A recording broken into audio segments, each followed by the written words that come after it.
ఆంధ్రప్రదేశ్లో ఈ దఫా కసిగా జరుగుతున్నటువంటి ఎన్నికలు, అటు రెండవ పక్షాన్ని అంతం చేయాలన్నంత కసితో జరుగుతున్నటువంటి వ్యవహారాలు మొదటి 2 గంటల్లోనే జరిగిన ఉదంతాలు చూస్తే, పొంగనూరు నియోజకవర్గం సదుం మండలం బొరకమందలో తెలుగుదేశం పార్టీకి చెందిన 3 ఏజెంట్లు కిడ్నాప్ అయినట్టు వచ్చిన ఆరోపణల మీద జిల్లా ఎన్నికల యంత్రాంగంతో పాటు పోలీసులు వెంటనే స్పందించారు.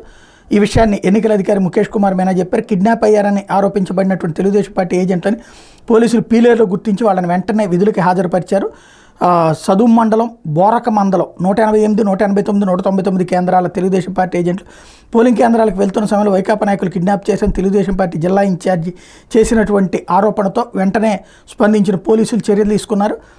వాళ్ళందరినీ కూడా పట్టుకొచ్చి సబ్మిట్ చేశారు ఇక్కడ. అట్లాగే మరొక వైపున చిత్తూరు జిల్లాలో మండి కృష్ణాపురం పంచాయతీలో టీడీపీకి సంబంధించినటువంటి వాళ్ళు అక్కడ వైఎస్ఆర్ కాంగ్రెస్ పార్టీ వాళ్ళ మీద దాడి చేయడం, వైఎస్ఆర్సీపీ బూత్ ఏజెంట్స్ మీద కత్తితో దాడి చేసినటువంటి సంఘటన అక్కడ చోటు చేసుకుంది. మరొక వైపు చూస్తే మైలవరంలో వైఎస్ఆర్ కాంగ్రెస్ పార్టీ వాళ్ళు వచ్చి ఒక బూత్లో దౌర్జన్యానికి పాల్పడ్డారు. 150 మంది గుంపుగా వచ్చారంటూ వెంకటరత్నం కళాశాల వేములూరు వెంకటరత్నం కాలేజీలో పోలింగ్ బూత్లో జొరబడి అల్లరిమొక కళ్ళప్ప వ్యవహరిస్తే కళ్ళప్పగించి చూశారు అధికారులు అంటూ అక్కడ తెలుగుదేశం పార్టీ ఆరోపించింది.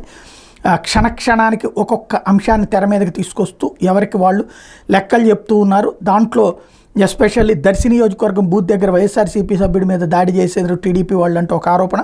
ఎమ్మెల్యే అభ్యర్థి గొట్టిపాటి లక్ష్మితో కలిసి వచ్చి అంజిరెడ్డి అనే వైఎస్ఆర్సీపీ సభ్యుడిని అటాక్ చేశారు టీడీపీ నాయకుడు గురవయ్య అని.